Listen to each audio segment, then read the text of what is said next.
안녕하세요. 저희는 올해 30살 결혼 2년차가 되는 동갑내기 부부였습니다. 아이가 없어서 여지껏 연애할 때같이 잘 지내왔어요. 특히나 저희 부부의 특성상 양가 어른들 간섭도 받을 일이 거의 없었기 때문에 신혼생활 분위기를 더 오래 만끽할 수 있었네요. 양가 어른들의 간섭을 받지 않은 이유는 저희 부부가 신혼생활은 미국에서 했기 때문입니다.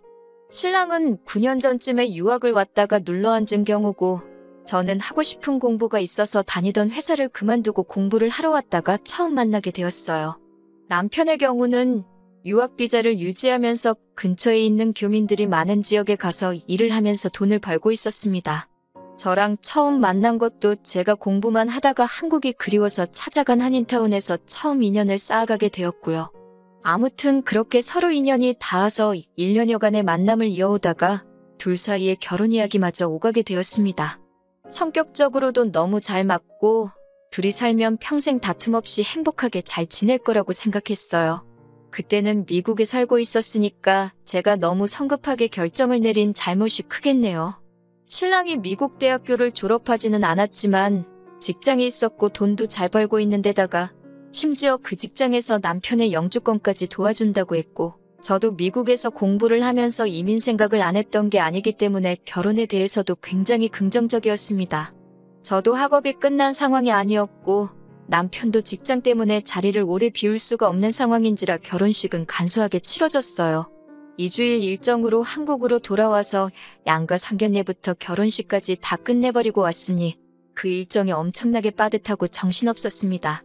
처음 뵌 남편의 부모님은 그냥 인상 좋으신 평범한 분들이라는 첫 인상이었습니다.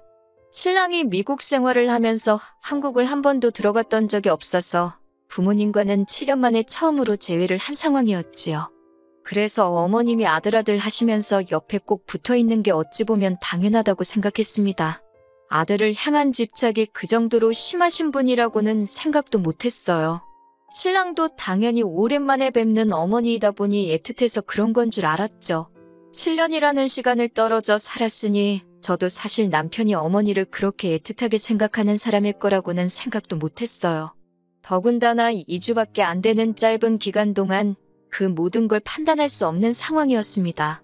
결혼식을 마치고 저희가 정식으로 부부가 된 뒤 미국으로 다시 출발하는 공항에서 시어머니께서 남편한테 엄마가 차라리 아들 따라서 미국에서 같이 살까 물어보시는 게 그냥 하시는 말인 줄로만 알았어요. 남편도 엄마가 와서 살면 결혼도 안 했지 하면서 받아치는데 그냥 농담으로만 생각했고요. 그래서 저도 별로 심각하게 받아들이지 않고 어머님께 꼭 한번 놀러 오셔서 저희가 어떻게 하고 사는지 구경도 하시고 그러시라고 말을 했습니다. 남편이 출국 수속을 밟고 들어가는데 정말 눈물을 펑펑 흘리면서 울길래 오랜만에 본 가족하고 얼마 시간도 못 보내고 다시 멀어지니 얼마나 아쉬우면 저럴까 싶어서 저도 괜히 가슴이 뭉클했어요. 비행기에서 남편이 저한테 조금 섭섭하다고 하더라고요. 어떻게 어머니한테 같이 살자는 말을 하고 있는데 옆에 껴들어서 딱 잘라서 놀러 오시라고 할 수 있냐고요. 저는 그 말도 심각하게 받아들이지 않고 가족들이 보고 싶어서 저러는가 보다 했어요. 그런데 계속 옆에서 그 말을 꼬투리 잡아서 궁시렁거리고 있으니 남편이 안쓰럽게 보이는 것도 잠시고 점점 짜증이 나더라고요. 그래서 나도 공부하러 온 뒤로 너만큼은 아니지만 부모님 오랜만에 만나 뵙고 온 거라고 너만 부모님 있는 것도 아니고 너만 부모님 보고 싶은 것도 아닌데 작작하라고 한마디 했습니다. 제가 너무 심하게 하기는 했지만 그래도 이제 저와 결혼을 해서 한 집안의 가장이 되었는데 제가 앞으로 평생을 의지해야 할 남편의 모습이 너무 약해 보이는 것도 싫어서 그랬어요. 그래도 제가 강하게 나온 게 효과가 있었는지 그 후에는 남편이 딱히 아무 말도 안 하더라고요. 차라리 진작에 그때 마마보이인 걸 알렸더라면 혼인신고를 하지 않고 두고 봤을 텐데 하는 후회도 듭니다. 아무튼 저희는 그렇게 미국으로 돌아왔고 신혼생활을 시작했어요. 미국에서의 결혼생활은 나쁘지 않았습니다. 특히 저희가 결혼식을 올리고 돌아와서부터는 전 세계가 바이러스의 공포로 벌벌 떨게 되었고 저도 그 비싼 등록금이 아깝게 느껴질 정도로 허접한 온라인 수업을 들어야 하는 게 불만이었어요. 불행 중 다행인 건 신랑이 거기서 벌이가 나쁜 편은 아니었습니다. 한인타운이 크게 활성화가 되어 있는 지역이 아니었고 미국도 한국과 별반 다를 게 없는 건지 한인타운에서 일을 해야 할 젊은 한국 사람들이 좀 더 나은 기회가 있는 지역으로 이주를 하는 바람에 젊은 한인들이 많이 모자란 곳이었거든요. 왜 그런지는 모르겠는데 교포분들은 자기 사업체의 직원을 굳이 한국 사람을 쓰고 싶어 하셨어요. 덕분에 남편이 대우도 좋고 돈도 잘 받으면서 일을 하고 있었습니다. 말했다시피 영주권도 진행이 되고 있는 상황이었고요.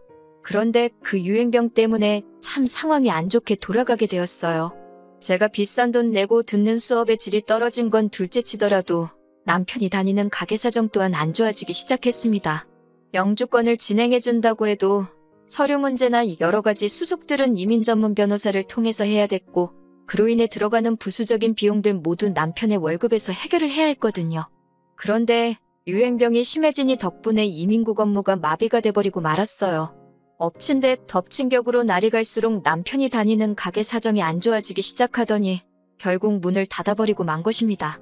그냥 가게가 망해버린 거면 어떻게 기회가 있었겠는데 가게 사정이 안 좋아지기 시작하면서 남편네 사장이 세금 문제로 일을 크게 만든 게 이민국 조사에서 드러나게 되었고 영주권 심사에서 탈락해버리고 만 것이죠.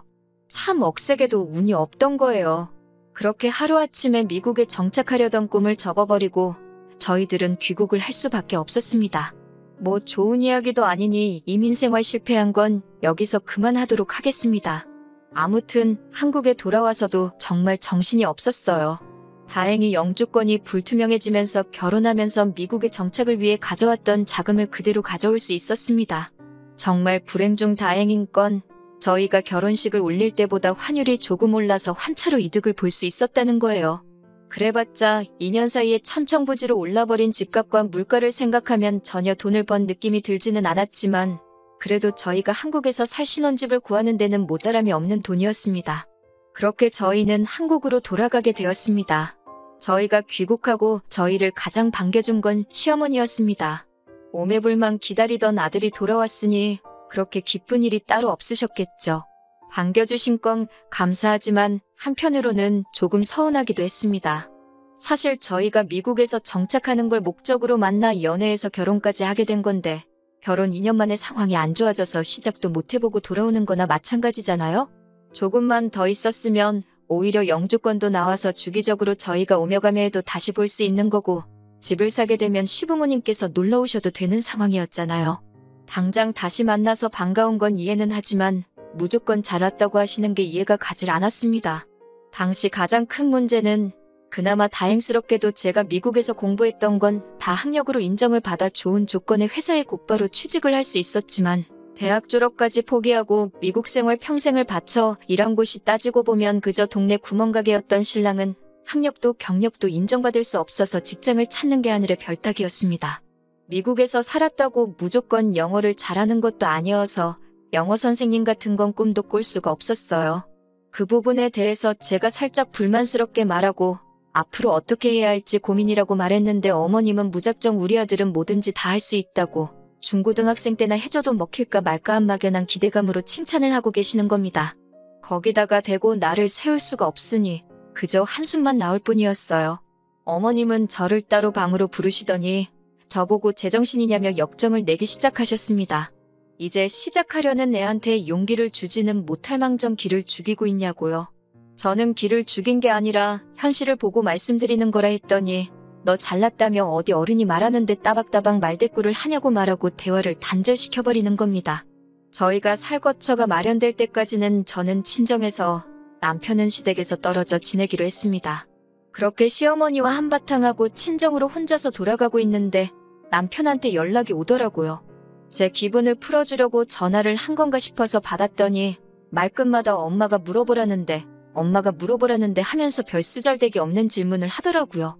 신혼집을 구할 때 친정에서는 돈을 얼마나 더 해주신다니 제가 취직하기로 한 곳에 자기가 일할 곳은 없는지 한번 물어봐달라고 했다느니 돈은 얼마씩 받고 일하는 거냐 하는 것들이요. 이렇게 마마보이인지도 몰랐는데 물어보는 질문의 수준만 봐도 한숨이 나와서 그걸 네가 알아서 뭐 할 거냐고 말하고 전화를 끊어버렸습니다. 그나마 다행이었던 건 시부모님이 한국에서 식당을 하나 운영하셨다는 것이었고 신랑이 거기서 서빙일이라도 하면서 용돈벌이를 할 수 있었다는 거예요. 돈은 얼마 되지 않겠지만 그래도 아무것도 안 하는 것보다야 괜찮겠다 생각했습니다. 그런데 문제가 터져버린 거예요. 미국도 그랬지만 한국도 그 시국에 자영업자들이 많이 피해를 봤다는 건 저도 익히 듣고 봐와서 알고 있습니다.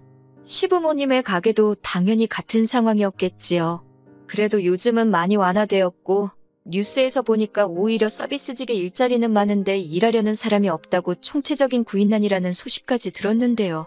차라리 시부모님이 하는 가게가 아니라 생판 모르는 사람이 하는 데서 일을 했으면 괜찮았을 텐데 말입니다. 남편이 시부모님 가게에 일을 나가기 시작한 지도 2달이 다 되어 가는데 남편이 돈 한 푼 가져온 적이 없었어요. 다른 사람도 아니고 아들인데 설마 돈을 떼먹으시려나 싶어서 아무 말도 안 하고 있었습니다. 그때는 저희가 살 집을 구한 상황이었고 돈이 조금 모자라서 양가의 지원을 똑같이 받은 상황이었어요. 그런데 차가 없으니 너무 불편하더라고요. 요즘 중고차 값도 많이 오르고 해서 난감한 상황이었는데 직장에서 알게 된 동료가 이번에 차를 바꾸게 된다면서 관심이 있으면 연락을 달라고 했거든요. 그런데 집에 거의 모든 돈이 묶여버리게 되면서 차값을 낼 돈이 조금 모자란 상황이었습니다. 그러니 언젠가는 주시겠지 싶었던 남편의 월급이 생각날 수밖에 없었어요. 그래서 남편이 집에 들어왔을 때 일한 지 2달이 다 되었는데 돈은 언제쯤 주시는지 알고 있냐고 물어봤습니다. 그런데 남편이 저한테 인상을 팍 쓰면서 돈을 어떻게 받냐고 하더라고요. 어머니가 우리 살 집을 해주시는데 돈을 그렇게 많이 쓰셨는데 공짜로 일을 해줘도 모자라다고 하면서 말이죠. 그러면서 자꾸 제 월급이 얼마나 되느냐 물어보더니 우리도 이제 집도 생기고 자리도 잡았으니 부모님들께 한 달에 100만 원씩은 드려야 하는 거 아니냐는 헛소리를 하는 겁니다. 제 월급이 얼마인지 말 안 해준 게 천만다행이라는 생각도 들고 이 인간이 지금 제정신이 아니라서 뭐가 똥이고 뭐가 된장인지 구분도 못하고 있는 건가 하는 생각이 들었어요. 집 살 때 시댁에서만 돈을 해줬냐고 친정에서도 똑같이 해줬는데 그 돈을 왜 시댁에만 갚아야 하냐고 한마디 했습니다. 그리고 정당하게 일을 했는데 그 돈을 왜 못 받아오냐고 좋은 말로 할 때 2달치 월급 받아오라고 했습니다. 자꾸 엄마가 힘들어 보이는데 돈을 어떻게 달라 그러냐. 그럼 이번 달까지는 안 받기로 한 거니 안 받겠다. 다음 달부터 받아오겠다. 뭐 이런 이야기를 하는 겁니다. 헛소리 집어치우라고 대신 저도 100번 양보해준다고 말하고 첫 달치는 그래. 용돈 드린 셈 치자 하고 넘어가기로 했습니다. 이번 달치 월급은 꼭 받아오고 그 월급 받으면 요즘 어머님 가게 같은 일자리는 구하기 어렵지 않아 보이는데 당장 그만두고 다른 데서 일을 하라고 했어요. 남편은 깨갱하면서 결국 그렇게 하겠다고 했고요. 그리고 다음 날에 저는 회사에서 시어머니한테서 걸려온 전화를 한 통 받아야 했습니다. 회의 중이라서 전화를 일부러 끊었는데도 끈덕지게 전화가 오길래 아주 난감했어요. 정말 포기를 모르고 수십 통의 전화를 거시더군요. 잠깐 짬이 생겼을 때 회사라서 전화를 받기 곤란한 상황이라 제가 다시 전화를 드리겠다고 말을 했는데도 불구하고 어머님은 뭐가 그렇게 잘나가지고 어른이 전화하는데 안 받고 개기냐고 성질을 부리시는 겁니다. 그래서 회사의 양해를 구하고 비상계단으로 나와 전화를 받았습니다. 시어머니는 제가 전화를 걸자마자부터 언성을 높이면서 네가 뭔데 우리 아들을 어쩌고 저쩌고 하시면서 화를 내기 시작하셨어요. 왜 잘하고 있는 우리 아들 기를 죽이냐. 아들이 부모 생각해서 효도 좀 하겠다는데 그걸 못하게 하는 거냐면서 화를 내시더니 남편 보고 다른 가게에서 일을 하라고 했던 말까지 꺼내시면서 모처럼 아들이 부모하고 그동안 같이 못 보낸 시간을 보내겠다는데 네가 뭔데 가족의 화목함을 깨트리려고 하냐고 온갖 심한 말은 다 하시더라고요. 듣다가 저도 더 이상 참을 수가 없어서 전화를 그냥 끊어버리고 눈치는 보였지만 그 길로 회사에 조퇴 신청을 해서 어머님 가게로 쫓아갔습니다.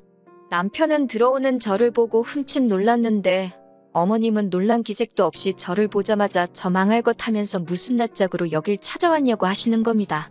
제가 가게까지 찾아간 건 더 길게 이야기를 할 생각이 없어서란 것도 모르시고 제가 무슨 사죄를 하러 온 건 줄 착각하시고는 잘못을 해서 어른들한테 잘 보이러 왔으면 손에 뭐라도 들고 오는 게 예의가 아니겠냐며 제가 그렇게 예의도 모르는 사람인 줄 몰랐다고 그걸 미리 알았다면 결혼도 안 시켰을 거라고 하시는 거예요.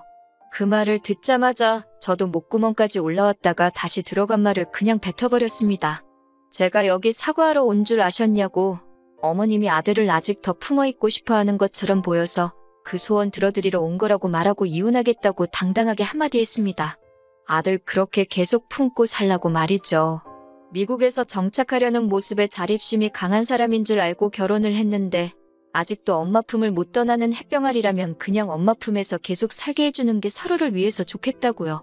신혼집에 들어간 돈은 양가에서 똑같이 들어갔지만 어머님이 아드님 월급 한 달치 떼먹은 만큼 저한테 더 지분이 있는 거라고, 그러니 들어간 돈만큼 돌려드릴 테니 집은 제가 갖겠다고 했어요.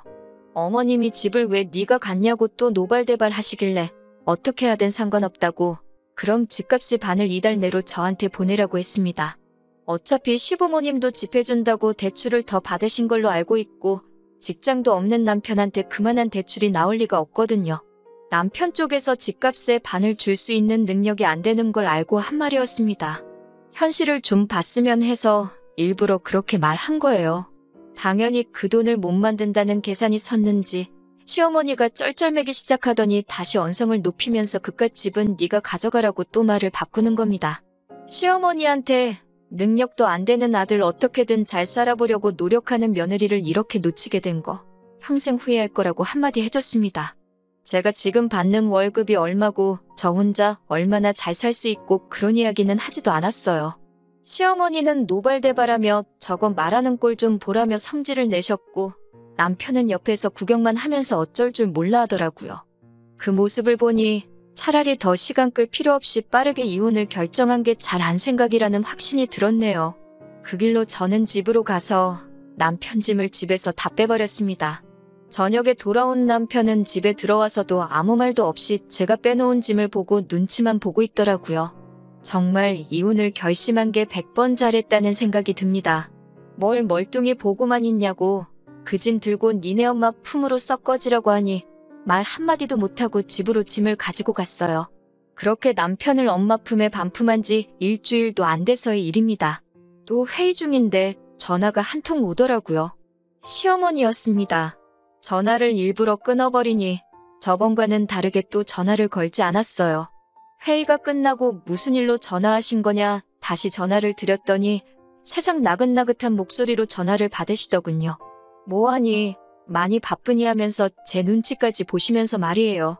왜 전화하셨나 싶어서 먼저 시어머니가 물어보실 만한 질문을 생각해서 제가 먼저 집값 드리기로 한 건 그달 말까지 준비해드리겠다고 했습니다.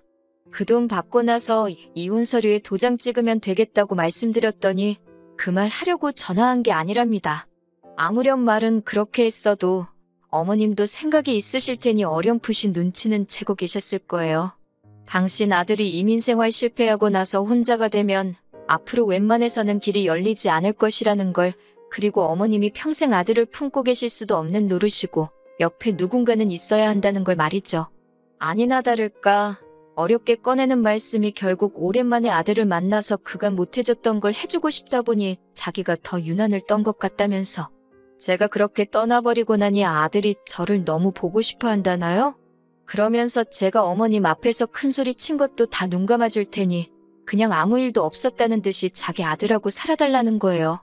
결국 끝까지 잘못했다는 말은 하지 않고 또 제가 큰소리를 쳤네, 그렇게 뒤도 안 돌아보고 가버렸네 하면서 무조건 제 잘못이고 그걸 다 용서해줄 테니 돌아오라는 식으로 말하시더라고요. 제가 한번 져주고 다시 남편과 합치는 방법도 있었겠지만 시어머니의 태도를 보니 결국 제가 모든 걸 품고 그렇게 돌아가 버린다면 앞으로도 계속해서 똑같은 일이 반복될 것이라는 게 안 봐도 눈앞에 선했습니다.